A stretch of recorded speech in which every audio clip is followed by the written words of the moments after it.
Subscribe now and press the bell icon. Never miss an update. Well good morning everyone, कैसे हैं आप सभी। स्वागत है आप सभी का आज के इस स्पेशल सेशन में। सो आई होप सभी ने होली अच्छे से एंजॉय की होगी। एंजॉयमेंट के साथ ही साथ थोड़ी सी पढ़ाई भी हो जाए। चलिए शुरू करते हैं आज का सेशन। और आज के सेशन में हम वोकैब्स पे साथ ही साथ एग्जाम ओरिएंटेड क्वेश्चंस पे, स्पेशली इन दो सेक्शंस पे फोकस करने वाले हैं। ठीक है, सो बिल्कुल very good morning to all of you. Let's start the session. सबसे पहले हम ग्रामर स्किल्स पे बात करेंगे, उसके बाद हम द हिंदू से रिलेटेड वोकैब्स पे बात करेंगे। आफ्टर दैट हम चेक योर प्रोग्रेस, मतलब कुछ एग्जाम ओरिएंटेड क्वेश्चंस पे बात करेंगे। एंड लास्ट में हम लर्निंग वोकैब विद इमेजेस, मतलब कुछ प्यारी सी इमेज बेस्ड वोकैब्स पे हम और आप मिलकर डिस्कशन करेंगे। समझ आ गया ना क्या क्या करना है। चल तो शुरुआत करते हैं कुछ प्यारी सी ग्रामर स्किल्स के साथ। So are you ready guys to learn some new and special grammar tricks? Yes और नो? शुरू करें। चल so the very first one is after transitive verbs like discuss, describe, reach, order, tell, demand, attack, resemble, ridicule, etc. we directly use the object and no preposition is used after the verb. देखो एक normal सी चीज समझना, जब भी हम बात करते हैं, ध्यान देना इस चीज पे, जब भी हम बात करते हैं किसी भी ट्रांजिटिव वर्ब की, ट्रांजिटिव वर्ब का मतलब होता है सकर्मक क्रिया जिसका इफेक्ट डायरेक्टली ऑब्जेक्ट पे पड़ता है, that is known as transitive verb. आपको हमेशा याद रखना है कि ट्रांजिटिव वर्ब के केस में, हमेशा याद रखना है कि ट्रांजिटिव वर्ब के केस में आपको वर्ब के बाद डायरेक्टली ऑब्जेक्ट मिलता है, मतलब बीच में कोई प्रपोजिशन नहीं आता। चाहे हम बात करें डिस्कस की, चाहे हम डिस्क्राइब की बात करें, reach, order, tell, demand, attack, resemble. Resemble means क्या मतलब होता है बताओ जरा चैट बॉक्स में, कि जैसा दिखना, रिजेंबलिंग, रिजेंबल। रिडिक्यूल मतलब हंसी उड़ाना, उपहास उड़ाना, मजाक उड़ाना, that would be ridicule. We directly use the object and no preposition is used after the verb. इन वर्ब्स के बाद में आपको डायरेक्टली ऑब्जेक्ट मिलेगा, उसके पहले कभी आपको कोई प्रपोजिशन नहीं मिलेगा। समझ गया ना मैं क्या कह रहा हूं? तो इन वर्ब्स के बाद जैसे I reached the station, he described the poem, he described about the poem नहीं होगा, डिस्क्राइब के बाद डायरेक्ट ऑब्जेक्ट आएगा। I am discussing on the issue, गलत है, I am discussing the issue, कुछ ऐसा सही होगा। ठीक है, तो आपको समझना है ये चीज, ये सारी ट्रांजिटिव वर्ब है, इनके बाद आपको कोई भी प्रपोजिशन नहीं मिलने वाला। क्या समझ आ गया सबको? चल टू स्टेटमेंट्स हैं आपके सामने, फटाफट देखिए और पिक करिए अपना आंसर। क्या बीमारी दिख रही है आपको? स्पीड में देखेंगे और पिक करेंगे answer. Very good.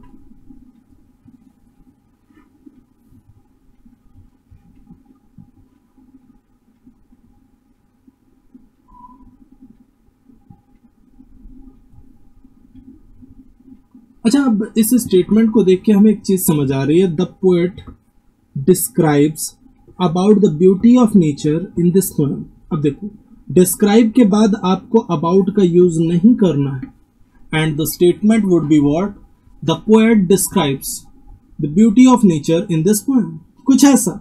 Next one, he discussed about the issue. तो डिस्कस के बाद भी हमें अबाउट की कोई जरूरत नहीं है and the statement would be he discussed the issue, he discussed the issue. So सबको क्लियर है ना? सबको क्लियर है ना मैं कहना क्या चाहता हूं? इन वर्ड्स को दिमाग में रखेंगे जो अभी अभी हमने बात की जिन वर्ड्स पे, इनके बाद आपको कोई भी प्रपोजिशन नहीं मिलेगा, हमेशा आपको डायरेक्ट ऑब्जेक्ट मिलेगा। ठीक है, चल next one, emphatic pronouns can not stand alone as subject. देखो एम्फेटिक प्रोनाउंस क्या होते हैं, जैसे आई के लिए माई सेल्फ, ही के लिए हिमसेल्फ, दे के लिए देम सेल्फ, शी के लिए आर सेल्फ, सी के लिए हर सेल्फ, वी के लिए आर सेल्फ। ये सब एम्फेटिक प्रोनाउंस भी हैं और रिफ्लेक्सिव प्रोनाउंस भी हैं। जब ये स्टेटमेंट में एम्फेसाइज करते हैं, स्ट्रक्चर को जोर देने का काम करते हैं, तो ये एम्फेटिक की तरह काम करते हैं। तो अब एक नॉर्मल सी चीज समझो, एक बिल्कुल नॉर्मल सी चीज समझना कि जब भी हम किसी एम्फेटिक प्रोनाउन या रिफ्लेक्सिव प्रोनाउन का यूज करते हैं तो ये किसी न किसी नाउन या प्रोनाउन के लिए आते हैं। मतलब इनका यूज आप सब्जेक्ट की तरह तो नहीं कर सकते। अगर सब्जेक्ट की तरह करेंगे तो ये पूरी तरह से गलत है, ठीक है। जैसे आपके सामने स्टेटमेंट्स हैं, देखते ही देखते हमें समझ आ रहा है क्या बीमारी है, फटाफट देखिए, करेक्ट करके लिख दीजिए, जो भी रॉन्ग हो करेक्ट करके लिख दीजिए फटाफट। Very good.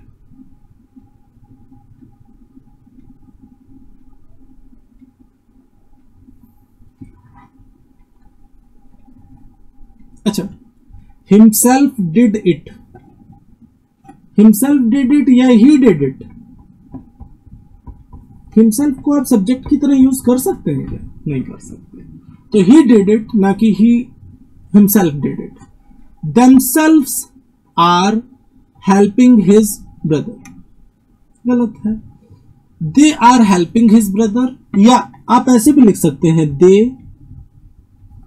Themselves he himself, ऐसे भी बोल सकते हैं। ही हिमसेल्फ डिड इट, उसने खुद ही ऐसा किया, कुछ ऐसा।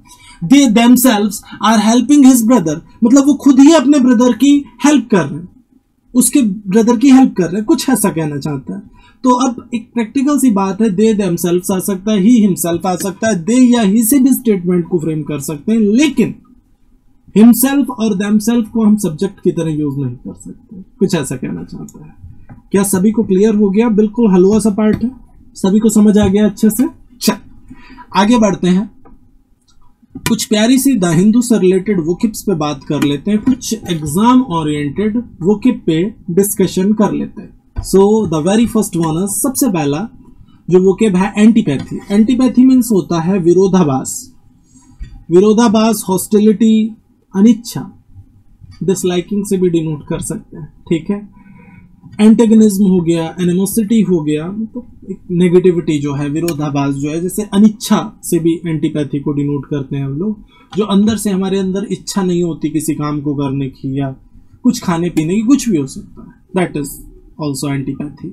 लाइकिंग मतलब लाइकिंग और विलिंग, कुछ ऐसा एंटोनिम हो जाएगा इस पर्टिकुलर वर्ड का। नेक्स्ट वन अगर हम देखें पॉइज्ड, पॉइज्ड मीन्स होता है सेल्फ पोजेस्ड, शांत चित्त, ठीक है। तो सेल्फ एश्योर्ड हो गया, कंपोज्ड हो गया, ये सब इसके सिनोनिम्स हो गए, जो अंदर से शांत है। एक्साइटेड, उत्तेजित है कोई बंदा, तो ये इसका एंटोनिम हो गया, ठीक है। अगला है इनहिबिट। इनहिबिट मीन्स होता है इम्पेड या रोकने के सेंस में आप इनहिबिट का यूज कर सकते हैं। तो हिंडर, बाधा उत्पन्न करना, हैम्पर, ये सब इसके सिनोनिम्स हो गए। असिस्ट में सहायता करना होता है और असिस्ट इसका एंटोनिम हो जाएगा, ठीक है।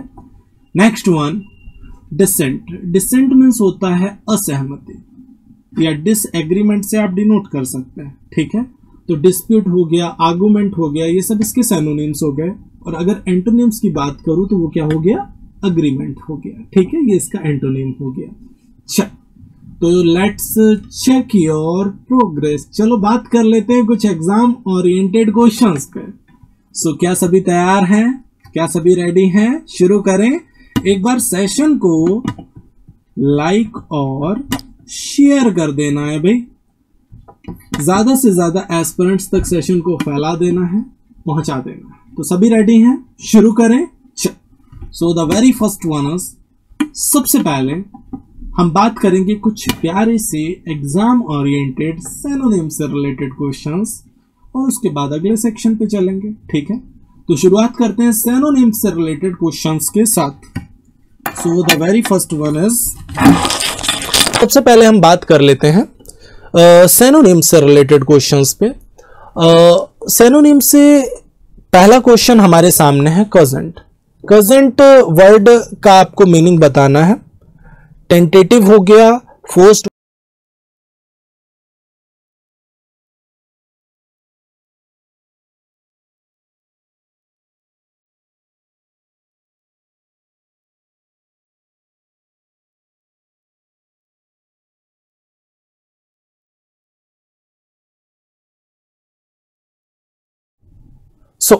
तो कजेंट वर्ड का आपको सिनोनिम बताना है, ठीक है। कजेंट वर्ड का आपको सिनोनिम बताना है, फटाफट देखेंगे। टेंटेटिव, फोर्स्ड, कन्विंसिंग और ट्रुकुलेंट। क्या हो सकता है इस वर्ड का मीनिंग? फटाफट देखिए और पिक करिए अपना answer. Your time starts now.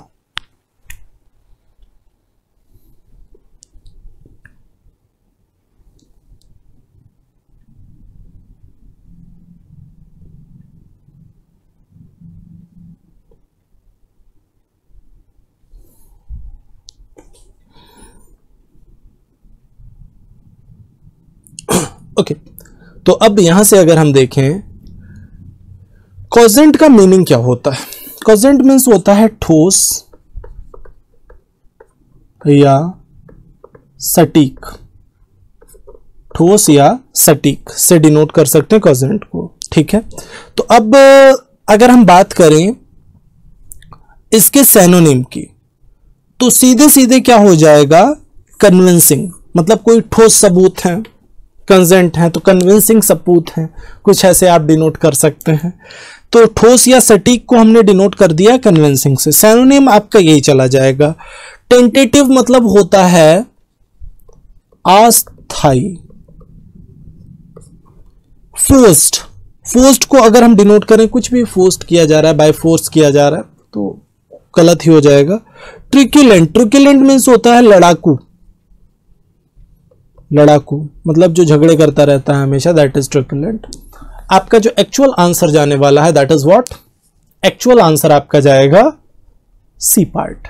कॉजेंट means हो गया ठोस या सटीक, उसको आप कन्विंसिंग से डिनोट कर सकते हैं। Next one, ponderous. Ponderous word का आपको क्या बताना है? सैनोनिम बताना है। फटाफट देखिए और पिक कर दीजिए अपना आंसर, जो भी आपको लग रहा हो पिक कर दीजिए अपना answer. Your time starts now.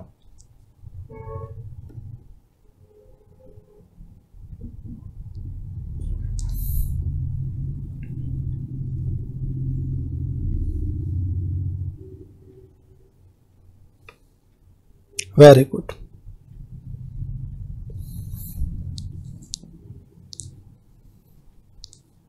अच्छा, पॉन्डरस का मतलब क्या होता है? पॉन्डरस का मतलब होता है कष्टकारक।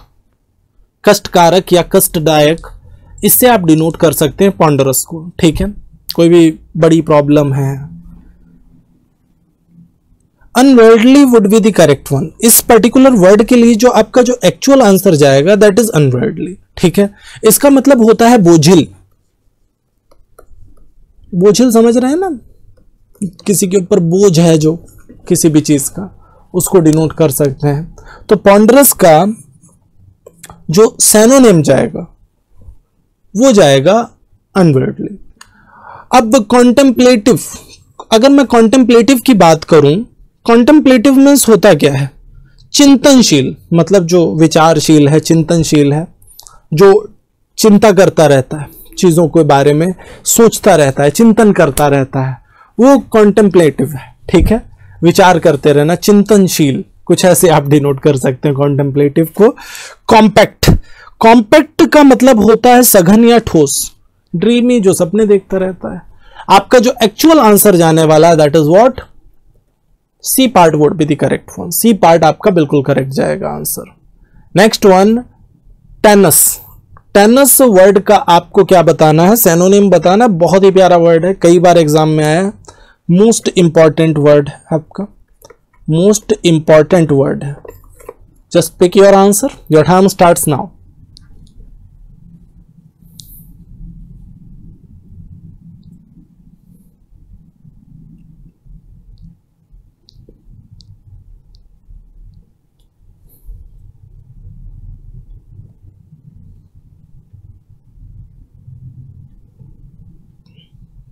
ओके, टेनस मीन्स होता है तुच्छ या वीक, कमजोर से डिनोट कर सकते हैं। तुच्छ, वीक, कमजोर, तन्य।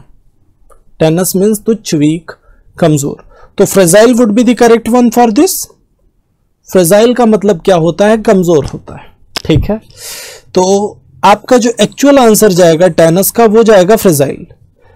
सेलुब्रियस बहुत ही प्यारा वर्ड है। सेलिब्रियस मीन्स होता है स्वास्थ्यवर्धक।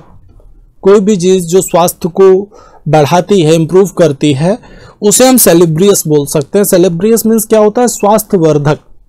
जो हेल्थ को हमारी इंप्रूव करती है, या कोई भी चीज़ जो हमारी हेल्थ के लिए अच्छी है, दैट इज सेलिब्रियस। ठीक है, अब लेंदी, बड़ा, कुछ सिग्निफिकेंट, महत्वपूर्ण। आपका जो एक्चुअल आंसर जाने वाला है यहाँ से, that is what, C part would be the correct one. Tenuous का जो सैनोनिम जाएगा वो जाएगा fragile, fragile would be the correct one.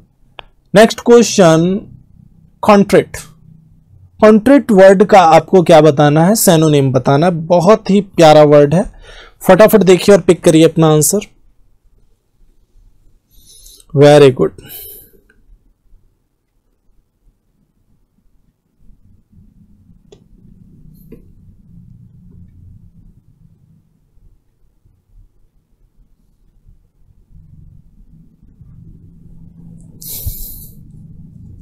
Okay अच्छा, कंट्रिट वर्ड का जो एक्चुअल मीनिंग होता है वो होता है पछताना। बाद में जैसे पछतावा करना ना, पछताया हुआ किसी भी चीज के ऊपर कि ये गलत किया मैंने, कुछ ऐसा, उसको आप कंट्रिट से डिनोट कर सकते हैं। तो कंट्रिट को आप डिनोट कर सकते हैं किससे, एपोलोजेटिक से। ठीक है, और एपोलोजेटिक मीन्स होता है क्षमा प्रार्थी, क्षमा प्रार्थी, जो क्षमा मांग रहा है उसको हम डिनोट कर सकते हैं एपोलोजेटिक से। तो आपका जो एक्चुअल आंसर जाएगा that would B D part. जो भी डी पार्ट पर पिक कर रहे हैं उन सभी का सिक्सर लग रहा है भाई।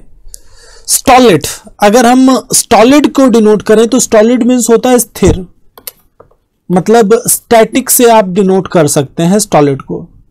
ठीक है, फासिस्ट मतलब फांसीवादी, जो विचारधारा है, फांसीवादी जो लोग हैं उनको डिनोट कर दिया हमने। डिसहार्टेंड, डिसहार्टेंड मतलब होता है जो डिसअपॉइंटेड है, निराश है, उसको हम डिसहार्टेंड से डिनोट कर सकते हैं। आपका जो एक्चुअल आंसर जाएगा वो जाएगा D part, D part would be the correct one. Next question, juvenile. Juvenile word का आपको सैनोनिम बताना है। फटाफट देखिए जुवेनाइल का सैनोनिम क्या हो सकता है, फटाफट देखिए और पिक करिए अपना आंसर।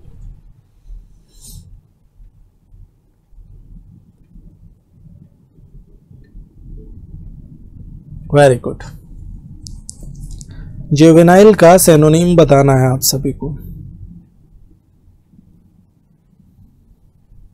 ओके, तो जुवेनाइल मीन्स होता है किशोर, जैसे जुवेनाइल कोर्ट रहता है ना, तो जुवेनाइल मीन्स होता है किशोर, किशोर अवस्था या किशोर से डिनोट कर दिया। किशोर मतलब जिसकी उम्र कम है, कहीं ना कहीं 14-15 साल का बंदा है। इमैच्योर से डिनोट कर दिया, क्योंकि अगर हम अपैथेटिक की बात करें तो इसका मतलब होता है उदासीन। अगर मैं फॉनिंग की बात करूं तो फॉनिंग मीन्स होता है चापलूस, फ्लैटरिंग, चापलूसी करना। पेनफुल मीन्स होता है दर्द भरा। तो आपका जो एक्चुअल आंसर जाएगा जुवेनाइल के लिए, that will be B part. B part आपका बिल्कुल करेक्ट जाएगा। जुवेनाइल का जो सैनोनिम जाएगा वो जाएगा इमेच्योर। क्या सभी को क्लियर हो गई मेरी बात जो मैं कह रहा हूं, समझ आ गया जुवेनाइल को कैसे डिनोट कर सकते हैं। फॉनिंग बर्ड बहुत ही अच्छा है, बहुत ही इंपॉर्टेंट भी है एग्जाम के पॉइंट ऑफ व्यू से। अगर हम देखें इसको हम फ्लैटरिंग से डिनोट कर सकते हैं, चापलूसी करने से डिनोट कर सकते हैं। ठीक है, next one, now we are going to discuss some of the most important questions based on idioms. कुछ प्यारे से इडियम्स पे अब हम बात करेंगे जो आपके एग्जाम में बैक टू बैक आए हैं, उस तरह के इडियम्स पे बात करेंगे। चलिए, तो गुड टर्न का आपको मीनिंग बताना है, गुड टर्न का आपको मीनिंग बताना है। फटाफट देखिए क्या हो सकता है आपका मीनिंग गुड टर्न के लिए। Your time starts now. Good turn का एक्चुअल मीनिंग क्या होगा इस फ्रेज का?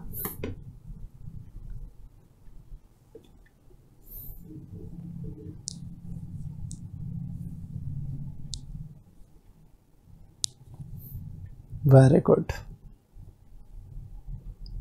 अच्छा, गुड टर्न मीन्स होता क्या है सबसे पहले समझते हैं। गुड टर्न मीन्स हो गया एक्चुअल में एक्ट ऑफ काइंडनेस, जो दया भरा एक्ट है, काइंडनेस का एक्ट है, उसको हम गुड टर्न से डिनोट कर सकते हैं। वेरी प्रोफेशनल कोई चांस नहीं, एक्ट ऑफ अ प्लेयर कोई चांस नहीं है, रिजॉल्विंग अ मैटर किसी भी मैटर को शॉर्ट आउट करना कोई चांस नहीं है। आपका जो एक्चुअल आंसर जाएगा that will B A part, act of kindness. Next one, hanky panky. Hanky panky का आपको मीनिंग बताना है, फटाफट देखिए और पिक करिए अपना आंसर। हैंकी पैंकी मीन्स क्या हो सकता है?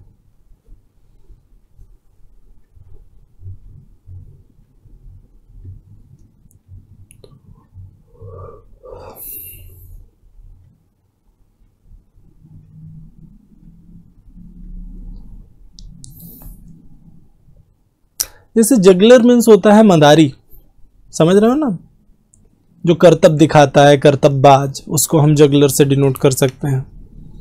तो हैंकी पैंकी मीन्स होता है जगलरी, एक टाइप से जादू दिखाना, खेल दिखाना या फिर धोखा करना। जैसे जादू भी अगर कोई बंदा दिखा रहा है तो वो आंखों का धोखा ही तो है, एक्चुअल में थोड़ो ना एक पेन से कबूतर बन जाएगा। हाँ, पेन से पिजन बनने का कोई चांस है नहीं, है ना, तो वो भी आंखों का धोखा ही है एक टाइप से। तो jugglery would be the correct one. To का तो कोई चांस ही नहीं, to be friendly, to be a cheater. आपका जो एक्चुअल आंसर जाएगा that is A part. Hanky panky मतलब धोखा करने से भी रिलेट कर सकते हैं, या खेल या करतब दिखाना, जादू दिखाना, उस सेंस में भी हम इसका यूज कर सकते हैं। ठीक है, नेक्स्ट वन, होल्ड वंस टंग।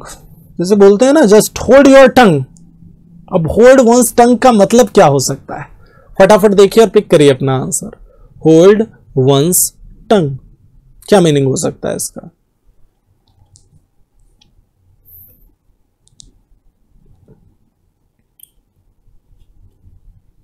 Very good.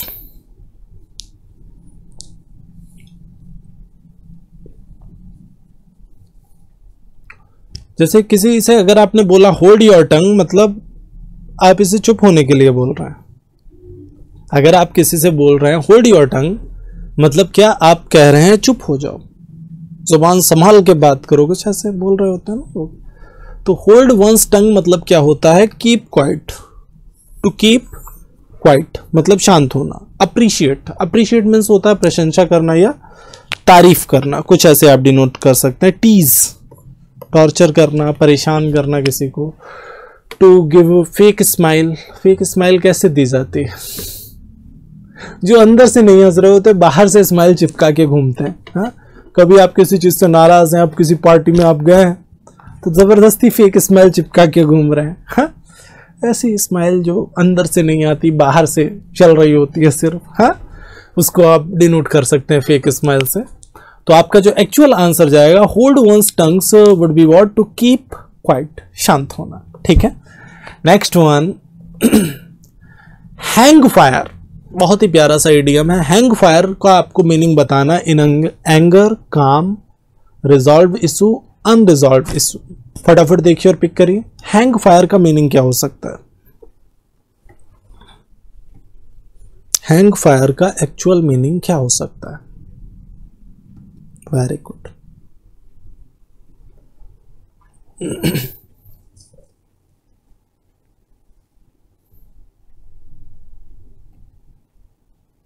देखो, हैंग फायर का एक्चुअल मीनिंग होता है कोई भी मामला जो हैंग कर रहा है, कोई भी इशू जो रिजॉल्व हो ही नहीं रहा है। जैसे कश्मीर का मामला है,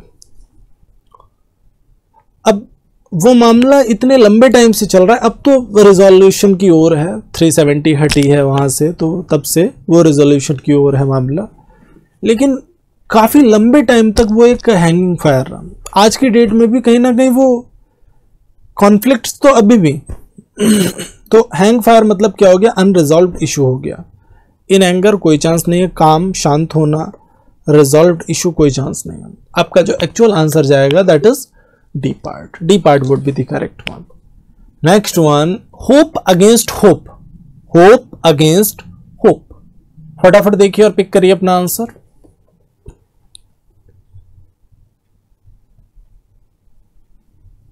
होप अगेंस्ट होप का मतलब क्या हो सकता है?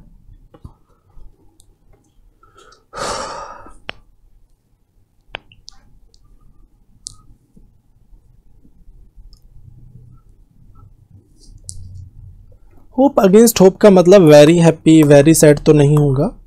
Hope in spite of disappointment, मतलब निराशा के बावजूद भी जो उम्मीद है उसको आप डिनोट कर सकते हैं किससे? होप अगेंस्ट होप से। सर क्या स्क्रीन फ्रीज हो रहा है? एक बार देखेंगे। ओके, तो निराशा के बावजूद भी जो किसी के अंदर उम्मीद बची हुई है उसको आप डिनोट कर सकते हैं होप अगेंस्ट होप से। वैसे कुछ सेंसेस में होप अगेंस्ट होप का मीनिंग विदाउट होप भी होता है, तो अगर ऐसा कुछ ऑप्शन मिल रहा है that is well and good, और अगर विदाउट होप मिल रहा है तो इसके अलावा तो वो भी सही हो जाएगा आपका आंसर। ठीक है, सो होप अगेंस्ट होप का मतलब क्या हो गया यहां से? Hope in spite of disappointment, निराशा के बावजूद भी जो उम्मीद है उसको डिनोट कर सकते हैं होप अगेंस्ट होप से। ठीक है, चल तो अब बात कर लेते हैं हम कुछ प्यारे से इमेज बेस्ड वोकेब्स पे, लर्निंग वोकेब विद इमेजेस पे। इमेज बेस्ड वोकेब्स पे हम और आप मिलकर डिस्कशन करने वाले हैं कुछ प्यारे से नए वर्ड्स। क्या सभी रेडी हैं? शुरू करें। सेशन को लाइक और शेयर करते रहो भाई, हाँ, कंजूसी नहीं करना है इसमें। सेशन को लाइक और शेयर करते रहना है, ज्यादा से ज्यादा एस्पिरेंट्स तक सेशन को फैला देना है, पहुंचा देना है। ठीक है, चल तो सबसे पहला वर्ड है ग्लीमिंग। देखो ग्लीमिंग का मतलब क्या होता है, ध्यान से समझिएगा। ग्लीमिंग मीन्स होता है जो बहुत ही ज्यादा शाइन कर रहा है, जो बहुत ही ज्यादा ब्राइट है, बहुत ही ज्यादा चमकदार है, उसको आप ग्लीमिंग से डिनोट कर सकते हैं। शाइनिंग ब्राइटली, कुछ ऐसा जैसे ग्लीमिंग स्टार, शाइनिंग, तो कुछ ऐसा कोई भी स्टार है जो बहुत ही ज्यादा ग्लीम कर रहा है, चमक फैला रहा है, दैट इज। अच्छा, कोई बंदा जो हाईली सक्सेसफुल है, दैट इज ऑल्सो ग्लीमिंग।